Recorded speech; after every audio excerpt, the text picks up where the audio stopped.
ஓம் சாய்ராம், ஜெய் சாய்ராம். இது வந்து பார்த்திங்கன்னா பாபாவுடைய ஒரு ஸ்டோரி தான் நம்ம பார்க்க போகிறோம். இதில் வந்துட்டு பாபா வந்துட்டு என்ன சொல்கிறாருன்னா,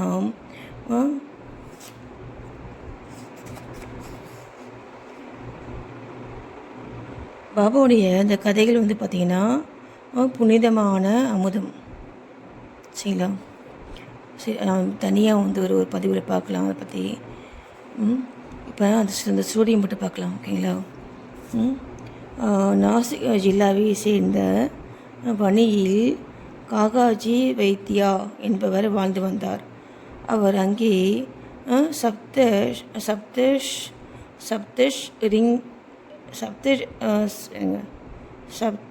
ரிங்கி தேவி சப்தஷ்ரிங்கி தேவி, சரிங்களா, அப்படின்ட்டு ஒரு அம்மன் இருக்காங்க. அந்த தேவியுடைய உபாசகர் அவர், சரிங்களா. யார்? அந்த நாசிக் ஜில்லாவை சேர்ந்த காகாஜி வைத்தியா அப்படின்ட்டு ஒருத்தர் இந்த சப்த இஷ் ரிங்கி தேவி, சரிங்களா, அப்படின்ட்டு ஒரு அம்மன் இருக்காங்க. அந்த தேவியுடைய பக்தர் அவர், சரியா. அவர் வந்து பார்த்திங்கன்னா சாதகமற்ற சூழ்நிலைகள் துயரங்களாலும் அவர் பெருமளவு மன அமைதி இழந்து சலனமுற்று இருந்தார். இத்தகைய சூழ்நிலையில் ஒரு நாள் மாலை தேவியின் கோயிலுக்கு சென்று தம்மை கவலைகளில் இருந்து மீட்குமாறு மிகவும் பக்தி பூர்வமாக மனமுருகி பிரார்த்தனை செய்தார். பிரார்த்தனை செய்தார். தேவி அவரது பக்தியால் மிகவும் மகிழ்ந்து அதே நாள் இரவு கனவில் தோன்றி அவரிடம் கூறினாள். என்ன கூறினாள் அப்படின்னா, பாபாவிடம் நீ செல்வாயாக, பின் உன் மனம் அமைதி அடையும் அப்படின்ட்டு அந்த அம்மா வந்து சொல்லியிருக்காங்க, ஓகேங்களா. அப்போது இந்த பாபா யார் என்று அந்த அந்த தெய்வத்துக்கு அந்த அம்மனுக்கிட்டே இருந்து தெரிஞ்சுக்கணும் அப்படின்ட்டு. ஏன்னா அவருக்கு பாபாங்கிறது யாருன்னு தெரியல. அதில் யார் எந்த பாபா வந்து அந்த அம்மா சொல்கிறாங்க அப்படின்ட்டு வந்துட்டு ஒரு ஆர்வமாக இருந்தார். நம்ம திரும்பவும் அந்த அம்மா நம்ம கனவுல வந்துட்டு சொல்லணும் அப்படின்ட்டு கேட்டுகிட்டே இருந்தார் அந்த அம்மா கிட்ட. அப்போ வந்து பார்த்திங்கன்னா, ஆனால் வந்து அந்த அம்மா வந்து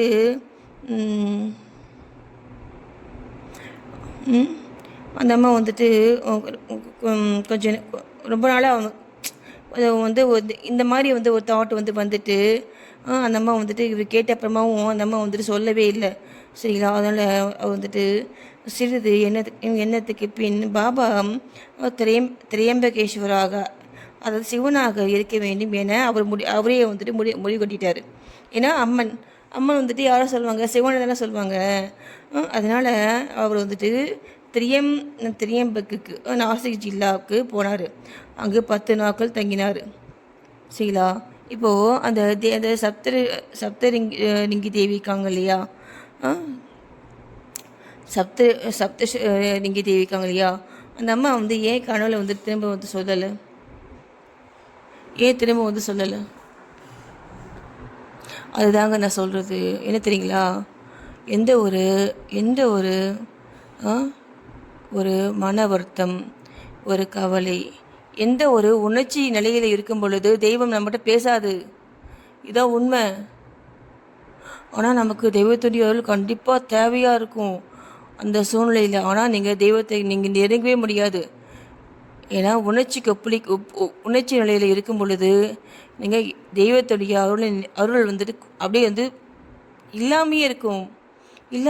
அப்போ நீங்கள் என்ன பண்ணணும்? உங்கள் மனதை வந்துட்டு பழக்கணுங்க.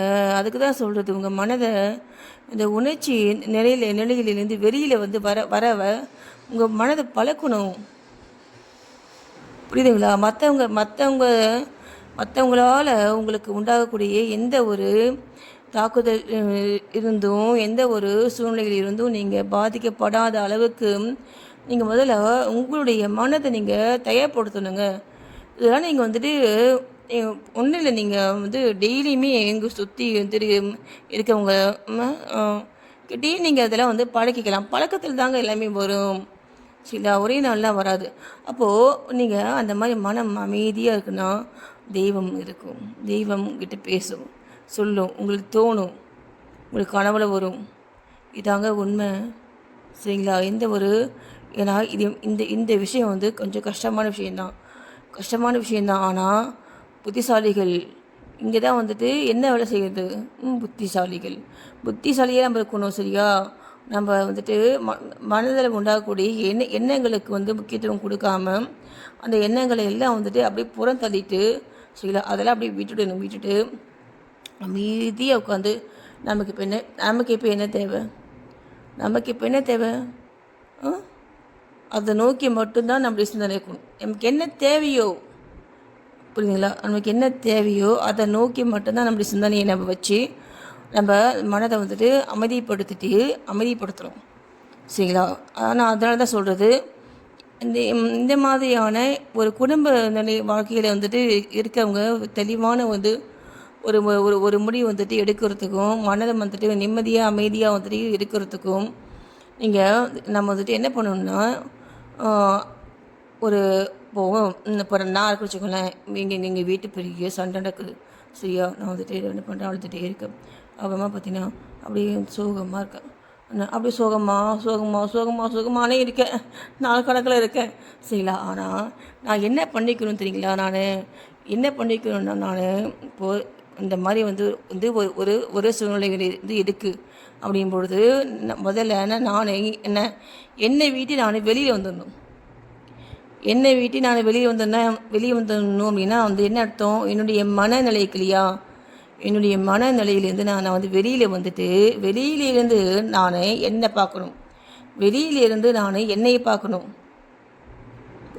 நான் பார்க்கும் பொழுது என்ன தெரியும் எனக்கு,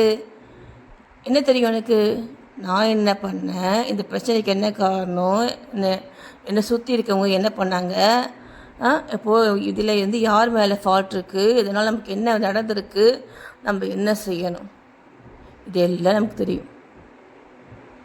சரிங்களா, இதெல்லாம் நீங்கள் உங்கள் வாழ்க்கையில் நீங்கள் ஃபாலோ பண்ணுங்கள். சரியா, நம்ம நிம்மதியாக சந்தோஷமாக வாழ்கிறதுக்கு நம்ம இது தாங்க செய்யணும். ஓகேங்களா, எனக்குலாம் யாரும் சொல்கிறதுக்கு யாருமே கிடையாது. இதெல்லாம் என் வாழ்க்கையில் நான் வந்துட்டு உணர்ந்த விஷயங்கள். நீங்களும் வந்துட்டு என்ன மாதிரி கஷ்டப்படக்கூடாது அப்படின்றதுக்காக தான் நான் என் ஃபேமிலியை வந்துட்டு ஒரு முன் உதாரணமாக வச்சு நான் வந்துட்டு சொல்கிறது. சரிங்களா, பரவாயில்ல, எல்லா ஃபேமிலியிலையும் வந்துட்டு நடக்குது தானே. நான் புதுசாக நான் சொல்லிட்டேன், எல்லா ஃபேமிலியிலையும் எல்லா விஷயங்களையும் நடக்குது தானே, சொல்லுங்கள். அப்படிலாம் கிடையாதுங்க. என்ன குடும்பம் ஆகணும் அப்படின்னு சொல்கிறது வந்துட்டு என்ன அப்படின்னா, நம்ம குடும்பத்தில் இருக்கக்கூடிய இண்டிவிஜுவல்ஸ், சரிங்களா, அந்த ஒருத்தருடைய அவங்களுடைய எண்ணங்கள், அவங்களுடைய தாட்ஸ், அவங்களுடைய சிந்தனைகள், இதுதான் பார்த்தீங்கன்னா குடும்பத்துடைய குடும்பமானம் சொல்கிறது. புரியுங்களா, அவங்க பார்த்திங்கன்னா நல்ல தூய ஒரு பர்சனாக வந்துட்டு இருக்கும் பொழுது அவங்களால வந்துட்டு நல்ல செயல்கள் தான் செய்ய முடியும். அந்த குடும்பத்துக்கு எல்லா நன்மையும் தன்னால் கிடைச்சிட்டே இருக்கும். இதுதானே உண்மை இல்லைங்களா? இப்படி தாங்க நம்ம யோசிக்கணும். சரி, இப்போ இந்த கதைக்கு வரலாம் வாங்க. நான் அட்வைஸ் பண்ண சொல்லிட்டு தப்பாக எடுத்துக்காதீங்க. இதுவும் எனக்கு தெரிஞ்சதை நான் சொல்கிறேன். இஷ்டம் தான் நீங்கள் எடுத்துக்கோங்க, இல்லைன்னா விட்டுடுங்க. ஓகேவா? அடுத்து பாருங்கள். அப்புறம் பார்த்தீங்கன்னா அங்கேயும் அவர் பார்த்தீங்கன்னா அந்த நாசிக் ஜில்லாக்கு இல்லையா, அங்கே போகிறாரு. அங்கே போயிட்டு ஏன்னா அவரை ஒரு முடிவு எடுக்க முடியல. நான் இப்போ அந்த இப்போது இவருடைய நிலையை உங்களுக்கு புரிய வைக்கிறதுக்காக தான் நான் இந்த கதையை நான் சொன்னது. சரிங்களா, அப்போது அந்த அம்மாவை சொல்லிக்கு பாருங்கள், ஒரு ஒரு ஒரு அம்மனையும் சொல்லியிருக்கு, நீ அங்கே ஒரு பாபாவை பாரு சொல்லியிருக்கு. ஆனால் அவருக்கு அந்த பாபா யாருன்னு அவருக்கு தெரியல. ஆனால் அந்த அம்மாவை நம்ம சொல்லணும் அப்படின்ட்டு அவள் நினச்சிக்கிட்டு அப்படியே ஒரு வெயிட் பண்ணிவிட்டு அப்புறமா அவருக்கா ஒரு துணைக்கு, ஏன்னா அவருடைய ஒரு பரிதாப நிலையை பார்த்துட்டு அந்த ஆன்மா அவருக்கு ஒரு ஒரு உதவி செய்யுது. என்ன, அது ஒன்றும் இல்லைப்பா, சிவன் தான் அவங்க என்ன சிவன் தான் ஏன்னா சிவன் பாபா ஒன்று தான். சிவன் பாபா ஒன்று தான். என்ன, அதனால் அவர் இந்த நாசிக் ஜில்லா போகிறாரு. அங்கே போயிட்டு 10 நாள் தங்குறாரு. அப்போ டெய்லி பார்த்திங்கன்னா குளிச்சுட்டு அந்த ஸ்ரீ ருத்ரம் சொல்கிறாரு. அப்புறம் வந்து அபிஷேகம் அந்த மாதிரி இந்த சம்பிரதாயங்கள் இதெல்லாம் வந்து செய்கிறாரு. என்ன இதெல்லாம் வந்து செய்த அப்புறமா கூட அவருக்கு மனம் வந்து பார்த்தீங்கன்னா ஒரு அமைதியை வந்து அடையலை. இப்போ நான் தான் சொல்லினேங்க, அந்த கடவுளுடைய அருள் இருந்தால் தான் உங்களால் நீங்கள் அந்த கடவுளை இங்கே வணங்கும் பொழுது உங்களுக்கு அதுக்கான பலன் கிடைக்கும். சரிங்களா? அந்த கடவுள் நினைக்கணும் என்ன, நீங்கள் நல்லா இருக்கணும், எந்த ஒரு நன்மையும் நமக்கு கிடைக்கிறதுக்கு அந்த தெய்வத்துடைய ஒரு கிருபை வந்துட்டு நமக்கு இது இருக்கணும். இருந்தால் தான் இப்போ நம்மளாம் போயிட்டு நம்ம அதை பிடிச்சிடலாம் இதை பிடிச்சிடலாம் அப்படின்ட்டு இது பண்ணலாம் வேஸ்ட்டு. சரிங்களா? அதெல்லாம் முடியாது. கடவுள் தான் எல்லாமே எனக்கு. சரியா? நான் அதுதான் முக்கியம். அதுக்கு தான் பார்த்தீங்கன்னா அந்த கடவுளுடைய கிருபை பெற தான் வந்து வந்து ஒரு முடியாத ஒரு நடக்காத விஷயம் அதெல்லாம். சரியா? அதுவே நம்மகிட்ட இருக்கும் பொழுது நம்ம எதுக்கு நம்ம வந்துட்டு கவலைப்படணும் இல்லைங்களா? இவைகள் எல்லாம் செய்தும் கூட முன்போலவே அவர் வந்துட்டு இருந்தார். பின்னர் அவர் தமது இருப்பிடத்துக்கு சென்று மீண்டும் இறங்கத்தக்க நிலையில் வேண்டினார். அன்றிரவு தேவி மீண்டும் அவர் கனவில் தோன்றி, நீ ஏன் வந்துட்டு திரியம்பகேஸ்வருக்கு போன? நான் பாபா அப்படின்னு சொன்னது யார் தெரியுமா? சீரடியை சேர்ந்த ஸ்ரீ சமர்த்த சாயி அப்படின்னு அந்த அம்மா சொல்கிறாங்க. அந்த அம்மா திரும்ப அவர் கனவுல வந்து சொன்னதுக்கு என்ன காரணம் சொல்லுங்க பார்க்கலாம். அவர் சொன்ன அந்த ஸ்ரீருத்திரம்ங்கிற மந்திரம் தான். புரியுதுங்களா? அதை தாங்க நம்ம ஏற்றுற ஒவ்வொரு விளக்குக்கு பலன் இல்லாமலாம் போயிடாது. சரிங்களா? நீங்கள் எப்பயாவது சரிங்க, எந்த சூழ்நிலையாவது அது எப்படியாவது என்ன அதுக்கான பலனை அது கொடுக்காம போகாதுங்க. அதான் வந்து இது தெய்வம் சொல்கிறது. புரியுதா? அதான் கோயிலுக்கு போங்க சொல்கிறது. கோயிலுக்கு போனீங்கன்னா அதெல்லாம் வேஸ்ட்டே கிடையாது. சரியா? அவ்வளோ நல்லது. சரியா? தெய்வத்தை நீங்கள் முழுசாக நம்பலாங்க. மனிதர்கள் முதல்ல தெய்வம் கிடையாது. சரிங்களா? அது தெய்வங்கள்லாம் பார்த்தீங்கன்னா அதெல்லாம் வந்துட்டு வந்து வாயால் சொல்ல முடியாது. அதுவும் அதனுடைய பெருமையும் அதனுடைய மகிமையும் சரி. சரிங்களா? அவ்வளோ வந்துட்டு ஒரு உயர்ந்த ஆற்றலுங்க அது. ஓகேங்களா? அப்போது எப்பொழுது ஷீரடிக்கு போவது, எப்படி பாபாவை பார்ப்பது என்பதே இப்போ பாருங்க, அந்த அம்மாவே வந்து சொல்லிச்சு பார்த்தீங்களா? எப்படி பாபாவை பார்ப்பது என்பதே காகாஜியின் இப்போதைய கேள்வியாக இருந்தது. சரியான வந்துட்டு தொடரடங்கியாக வந்துட்டு இருப்பா போல். சில பேர் வந்துட்டு இந்த மாதிரி தான் இருக்காங்க. ஏன்னா அவங்களுக்கு ஒரு பயம்னா என்ன பயம்? அந்தளவுக்கு தேவைகள் வந்துட்டு இருக்கிறதுனால அவங்க இது ஒன்றுத்தையுமே அவங்க பயந்து ஒரு பதட்டத்திலேயே அவங்க செய்கிறாங்க இல்லையா? அதான் மனிதர்கள். இப்போதைய கேள்வியாக வந்துட்டு இருந்தது, ஒரு ஞானியை தரிசிக்க ஒருவன் உண்மையான ஆர்வம் உள்ளவனாக இருப்பின் ஞானி மாத்திரமல்ல, கடவுளும் அவனது வேண்டுகோளை நிறைவேற்றுகிறார். உண்மையில் சந்தும் அதாவது ஞானி அனந்தும் தான் அது கடவுள் வந்துட்டு ஒருவரே. என்ன உண்மையில் சந்தும் அதாவது அப்படிங்க ஞானியும் அனந்தும் சொல்லக்கூடியதே கடவுள். இங்கே 2 பேர் வந்துட்டு ஒருத்தர் தான். அதே மாதிரி எல்லளவும் அவர்களுக்கு இடையே வேறுபாடு இல்லை. ஒரு ஞானியை பார்க்க அவனாகவே செலுக்கிறான் என்று ஒருவன் நினைத்தால் அது வெறும் டம்பமே ஆகும். ஞானியின் அருளின்றி எவரே அவரை அணுகி தரிசிக்க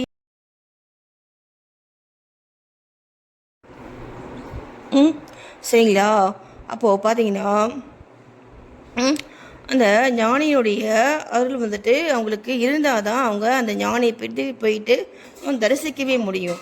என்ன இப்போ பாருங்கள், மரத்தின் இலை கூட அவன் ஆணையின்றி அசைவது கிடையாது.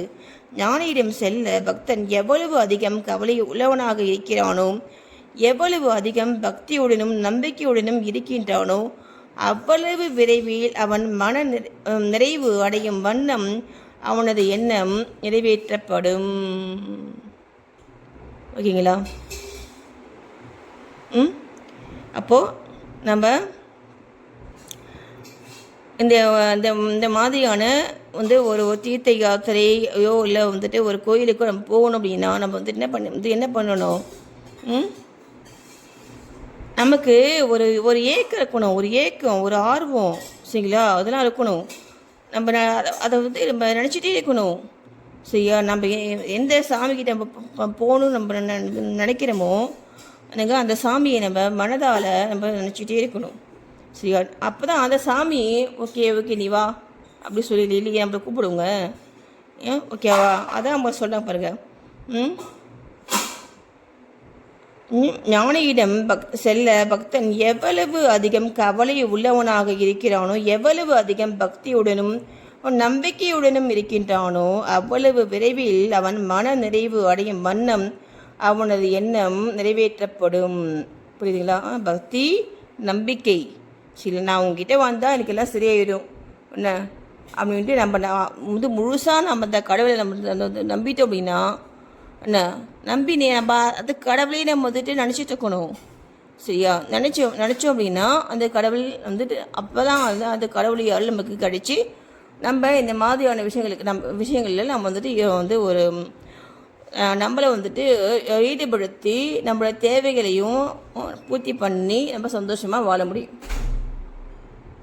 ஓகேங்களா? நன்றி.